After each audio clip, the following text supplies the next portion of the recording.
Hello friends, তোমরা video thumbnail দেখে বুঝতে পেরে গেছো যে আজকে আমি কি পড়াতে চলেছি। খুব সুন্দর একটা মজাদার টপিক নিয়ে এসেছি এবং এটা আমাদের প্রত্যেকেরই জানা উচিত।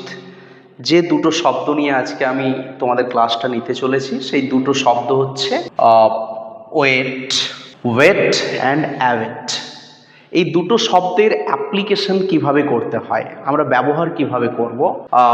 প্রথমত আমরা জেনে নিই এই দুটো শব্দের পার্টস অফ স্পিচকে।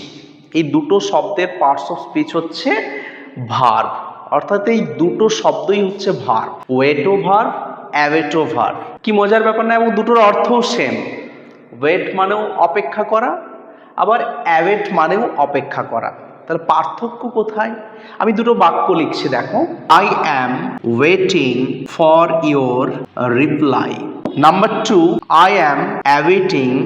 এখানে আর ফর কথাটা দেব না, I am awaiting your reply. কি বুঝলে বন্ধুরা? দেখো, খুব ইজি। ওয়েট এর পরে একটা প্রিপোজিশন বসেছে, দেখো, ফর। আর এখানে ওয়েটিং এর পরে কোনো প্রিপোজিশন বসেনি, সরাসরি একটা ডিরেক্ট অবজেক্ট বসেছে। তাহলে আমরা কোনো ভার্বের পরে প্রিপোজিশন আমরা কখন বসাই? যদি সেই ভার্বটা ইনট্রানজিটিভ ভার্ব হয়। ইনট্রানজিটিভ ভার্ব মানে তোমরা সকলে জানো, যে ভার্বের কোনো অবজেক্ট থাকে না।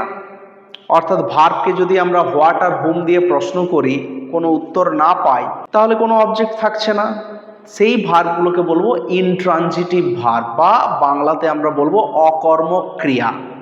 তখন আমরা সেই ভার্বগুলোর পরে আমরা প্রিপোজিশন নিয়ে আসি। যেমন আই গো টু স্কুল, গো এর পরে টু আসছে, তার মানে গো একটা intransitive verb. I eat rice, আমি খাই, কি খাই? ভাত, রাইস।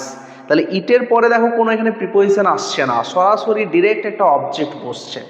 তাই এখানে ইটটা ট্রানজিটিভ ভার্ব। সেই রকম এই অ্যাওয়েট, এই ভার্বটা হচ্ছে ট্রানজিটিভ ভার্ব।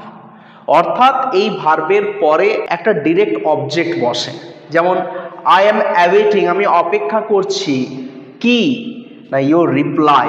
তাহলে আমি ওয়েট পেলাম একটা ইনট্রানজিটিভ ভার্ব, আর অ্যাওয়েট হচ্ছে একটা ট্রানজিটিভ ভার্ব।